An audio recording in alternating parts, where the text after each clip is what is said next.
you were saying this strange story about victimhood.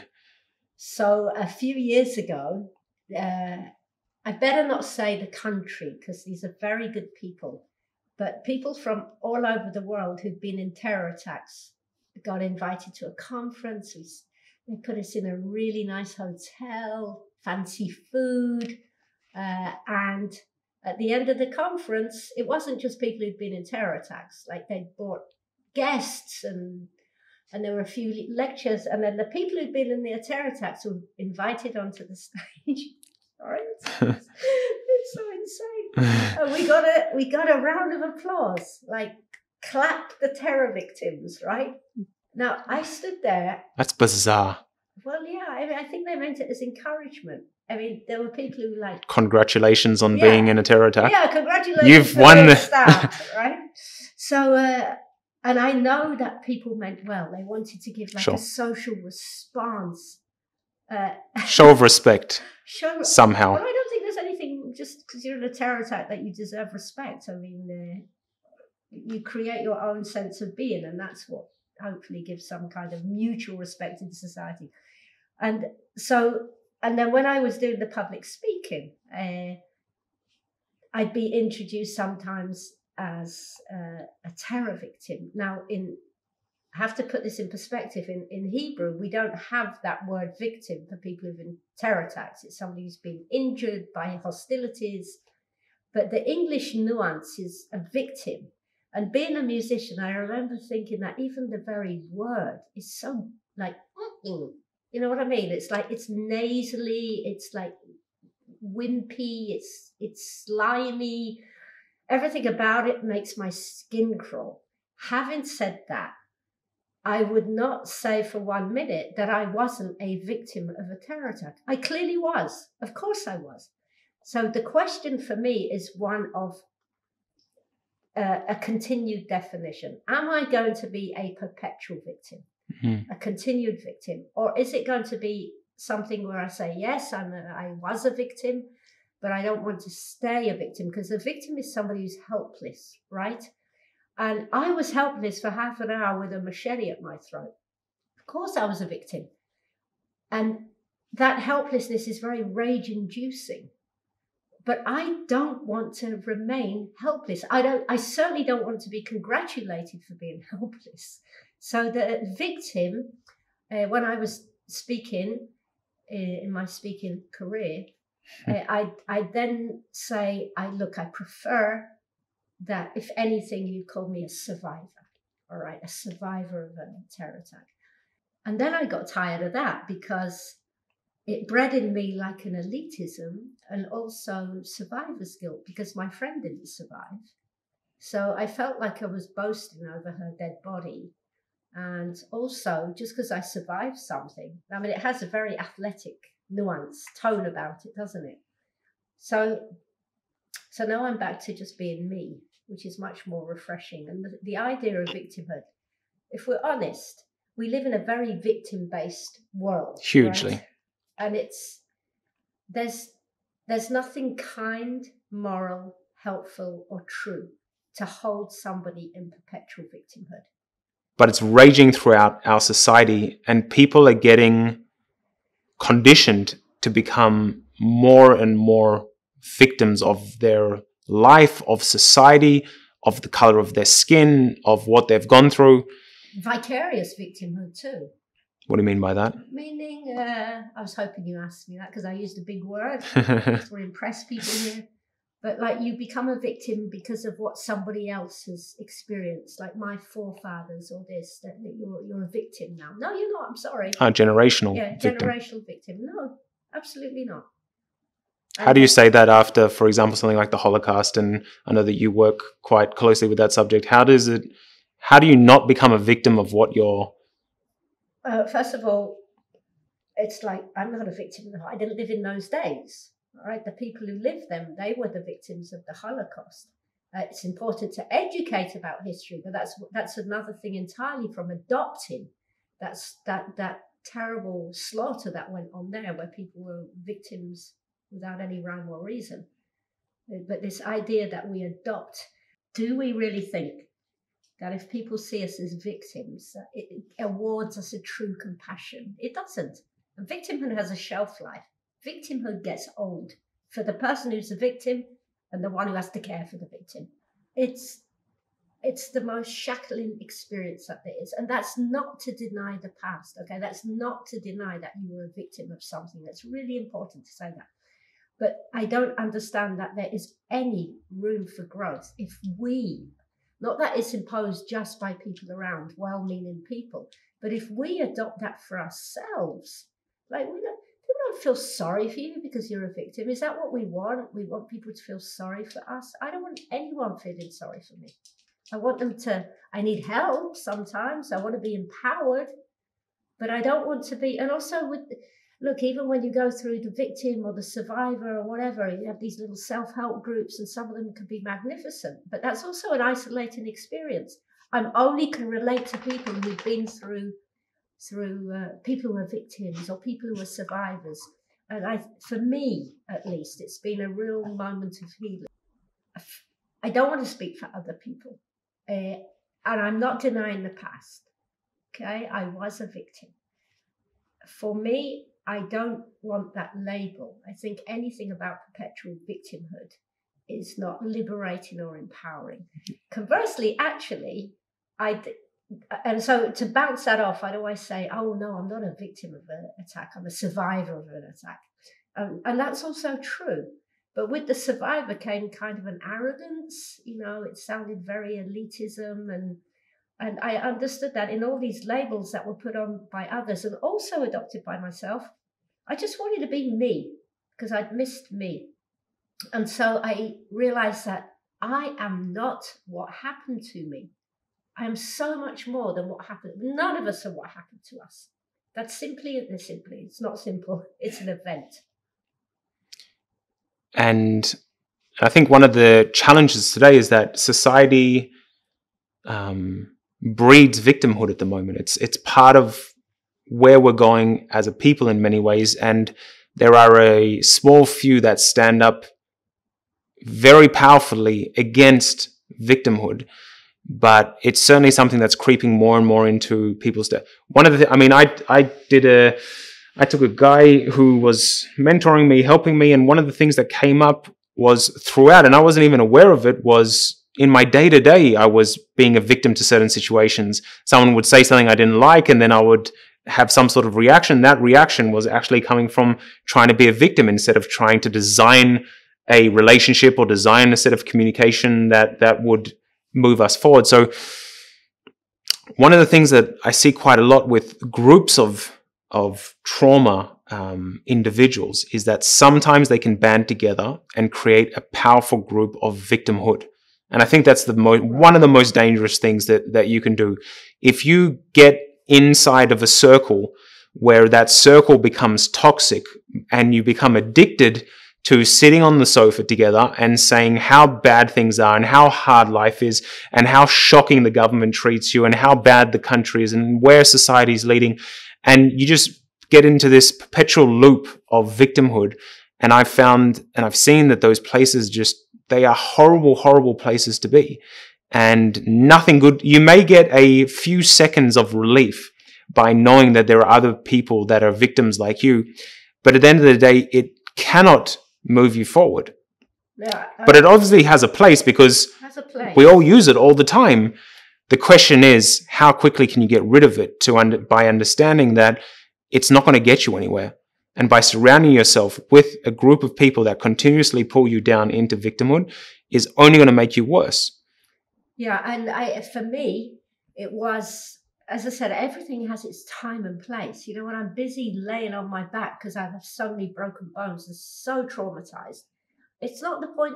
It's not the time to be mature about things. Sure. You know what I mean? So everything has its place. I remember 2 years after it happened, I was starting to be able to move a bit more freely, still highly traumatized. And a friend came to visit and she brought a little kid with her, right? And the kid was like making a noise. And so I look at the kid and I go, shut up, like this. I wasn't coping. Shut up. And mothers are mothers, right? She comes, she whips her baby, says, how dare you? This was a good friend. And I was faced for the first time with the choice to say, I'm sorry, or to say, well, you haven't been stabbed 13 times. I deserve to react that way. Yeah. And I said, I'm so sorry. I just can't, I can't control my reactions, but I did something wrong. And I was deeply sorry. And that was the first time, and it was necessary that I was also now held accountable for behavior. I mean, on one hand, I got away with murder. Sorry about the metaphor, but it doesn't have to go on and on. So this accountability that no matter what we've been through, that is not a carte blanche to behave how we want. And that has been very important. And my true friends are the ones who will hold me, they say, hang on a minute, you can't say that kind of stuff. You can't behave like that. That's extremely helpful to me. That's been and that takes me out of this victimhood thing. It pulls you back into here and now type of thing. Responsibility, like there is and that's the other thing with victimhood. Like we have no responsibility. I'm not saying for 1 minute I was responsible for what happened to me or other traumatized. But from that moment onwards, you're responsible in what you do with it. What's responsibility? It's our ability to respond. That's what it is. And if we're just fed throughout the years, oh, poor Tal, she was stabbed so many times, she saw her friend murdered before her eyes. That's she's just being tapped. No. Like to have somebody say, look, you can't do that.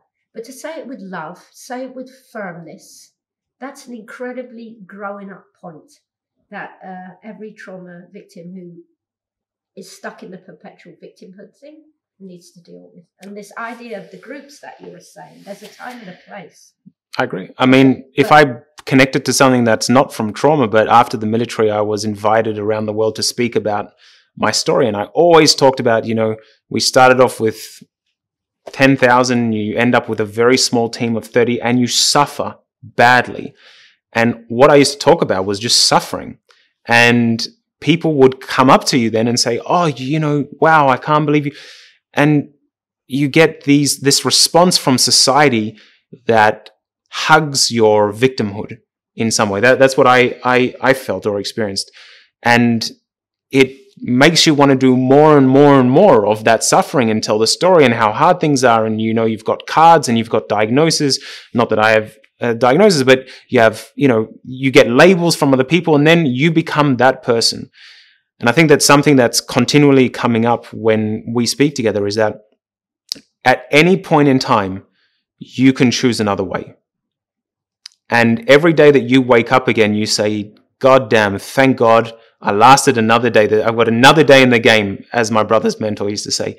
Another day in the game gives me another opportunity to build something, create something, design something of my own that is going to do good for me and hopefully do a lot of good for others as well. Because you might as well, if you're going to do something, you might as well also allow it to impact people around you, even if it's your daughter, your son, your husband, your wife, your friend, someone that you've met on the street that day.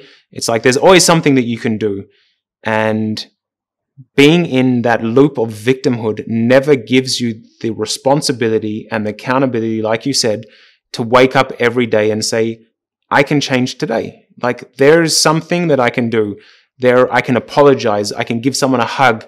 I can be good to myself. I can, lead from my scars. You've spoken a lot about PTSD is scars that many times you can't see. But if you bring something out of yourself that can bring out good in others, in society, looking after your dogs, whatever it may be, then you've done something and you've made that scar worthwhile, you could say, or it's fed something bigger than you, bigger than yourself and bigger than what you've gone through.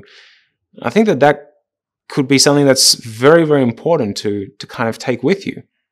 Yeah, and we want to work towards, I think the ultimate is to get rid of every label, right? I mean, go to nothing. Just like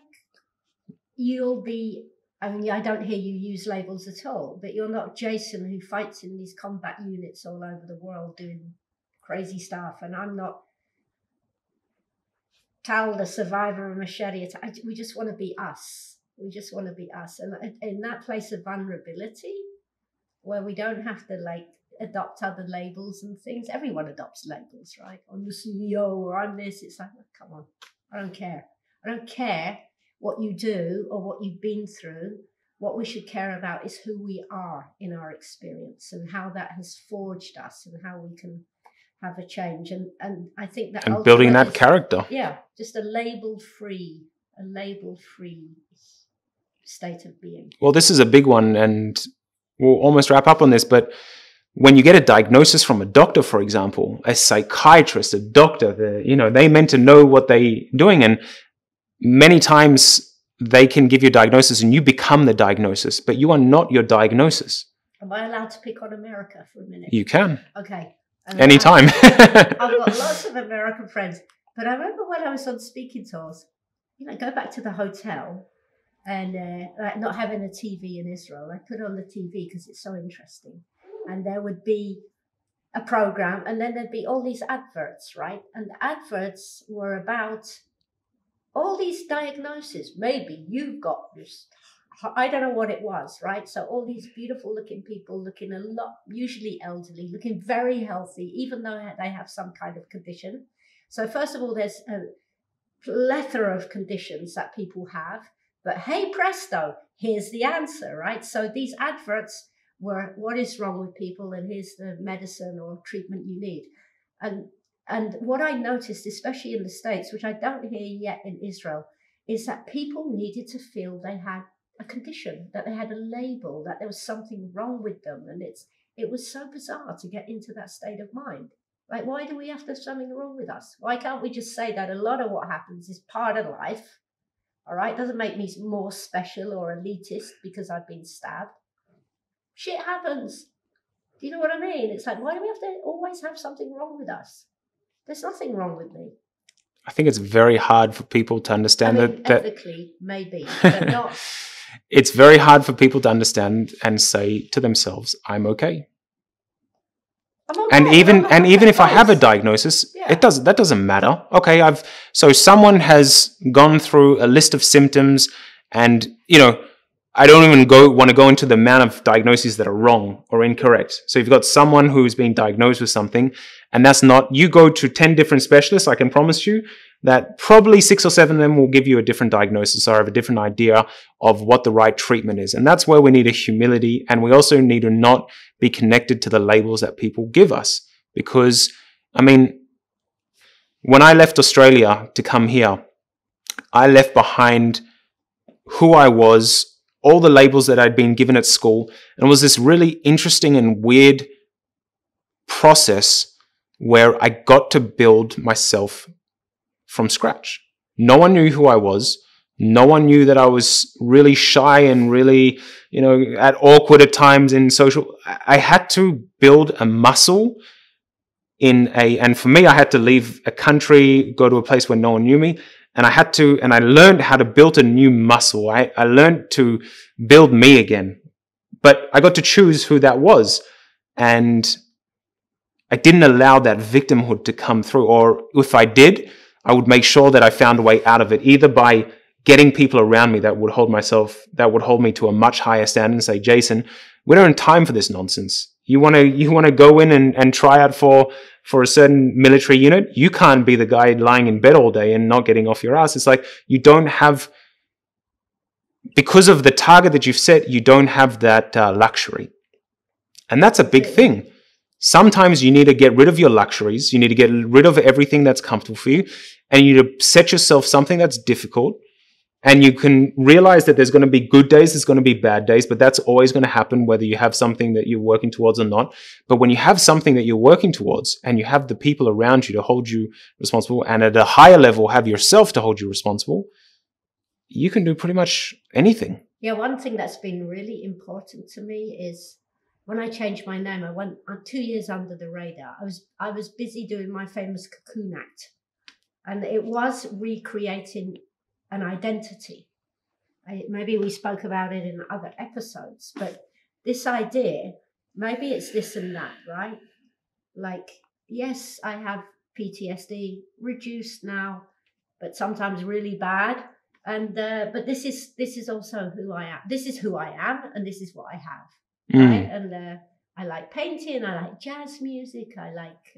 I'm a good friend, and so maybe in conversation with people who've been traumatized, listening to someone's trauma is very, very important. Okay, it is.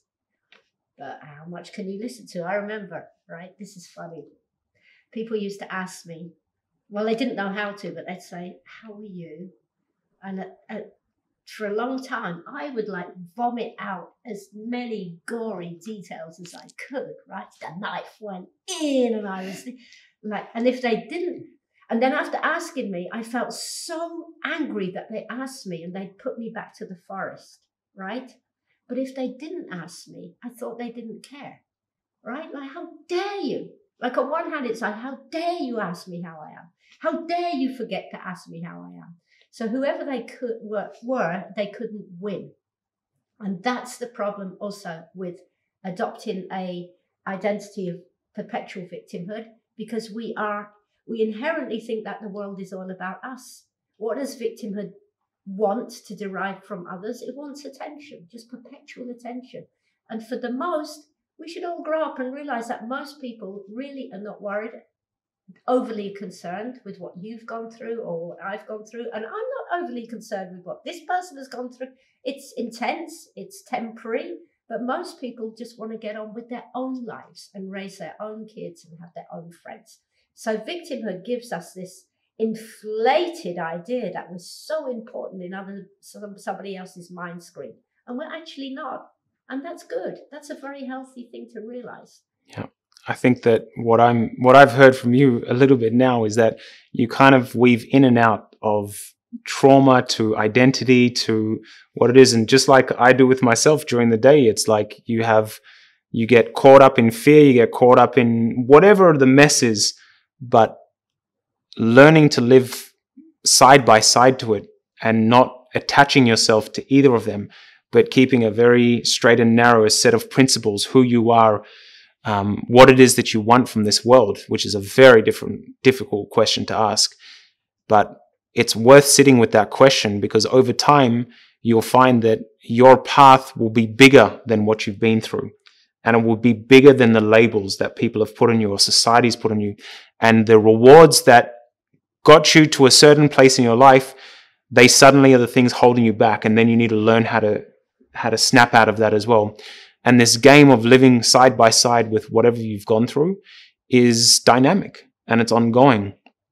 But I think we've both understood now that victimhood is part of that process, but sustainably, it's something that you need to learn to get rid of. Okay, you do. And for me, Jason, I think it's important to say this because I was doing a lot of public speaking. And then as this is happening, I realized it's having a huge mental health effect on me.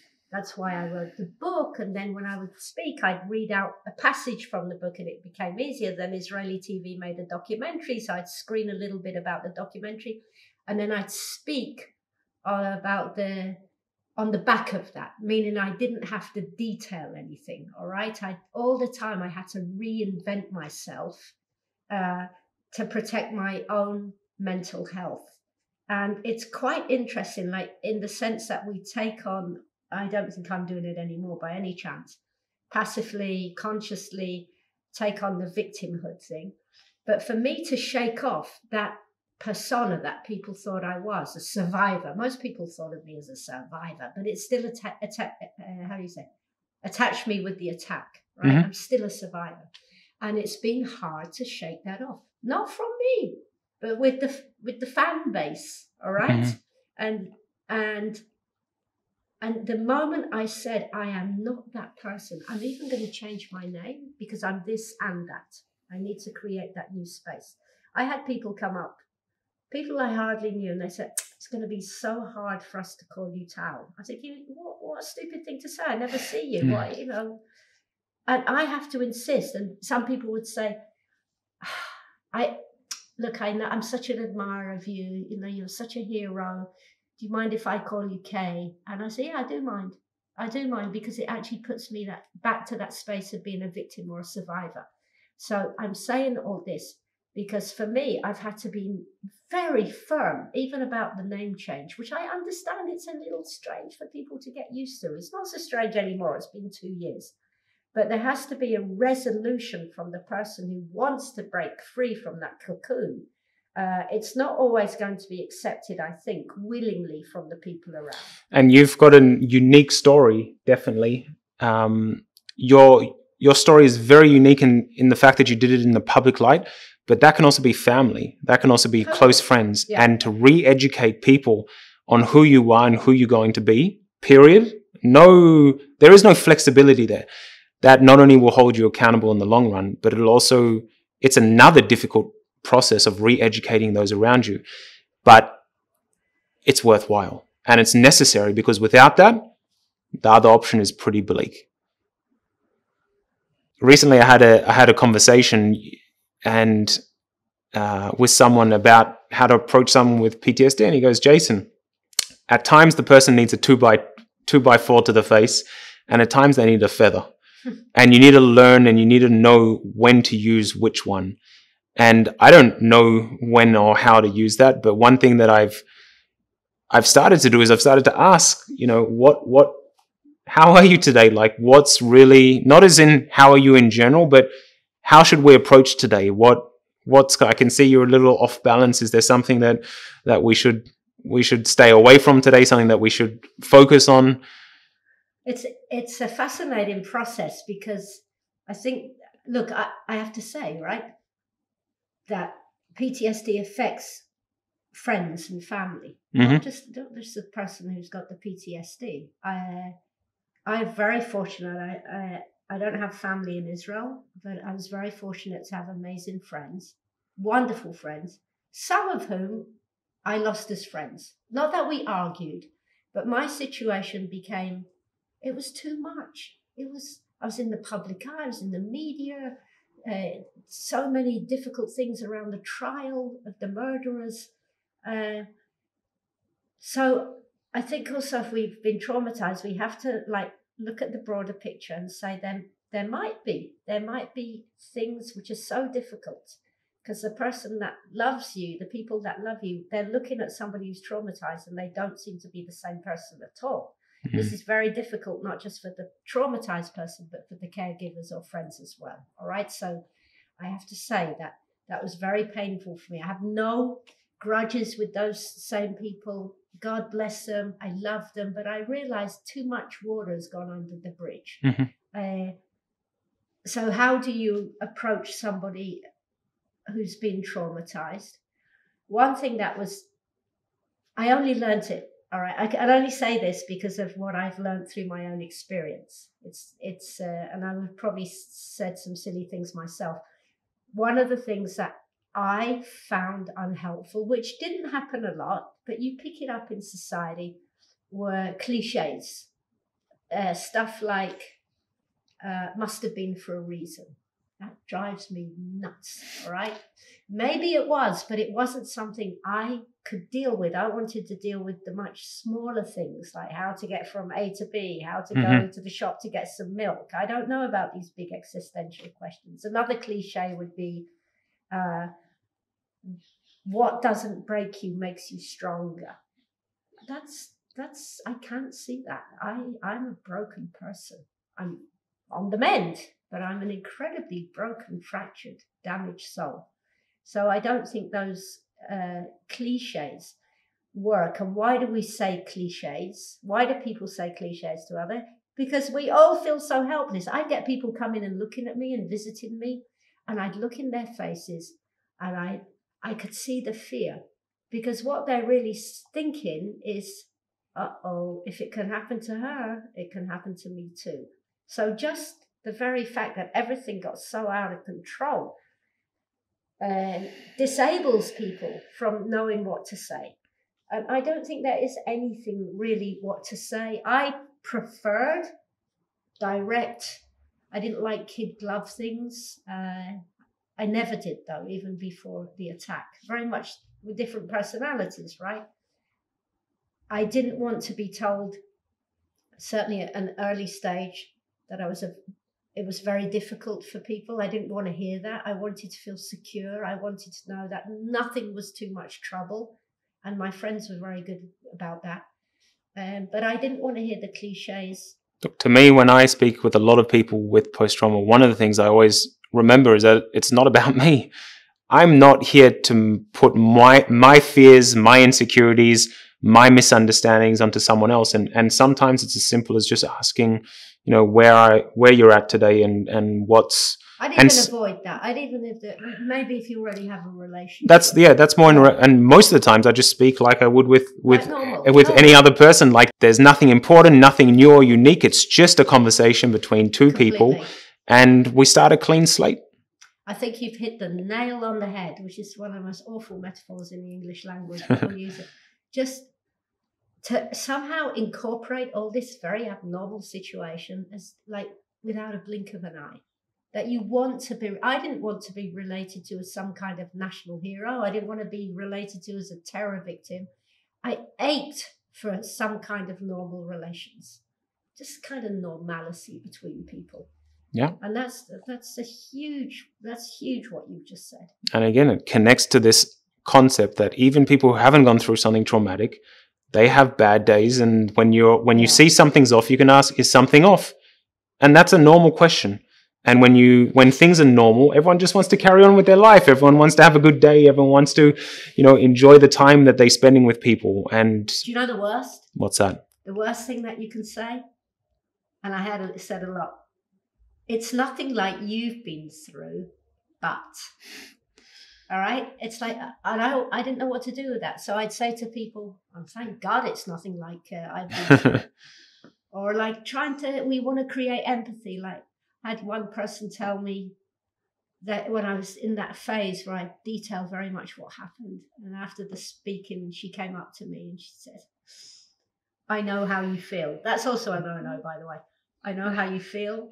My grandmother died, right? I mean, it's like this idea that we can compare pain. It doesn't mean to say that what I've been through is worse. Everyone experiences differently, but like I think if I was to give this a real tip, don't say it's nothing like you've been through, or I know how you feel. Yeah, this is just clumsy ways we employ to try and connect conversation. I much prefer like you relate to me, just straight down the line.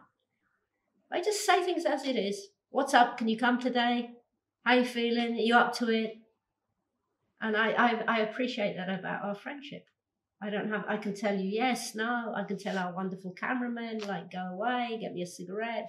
Would you like one with me? Whatever, But it's just this normal relating, which is what somebody who's traumatized is pretty much starved for. Everyone, I would say. Yeah. Not just traumatized.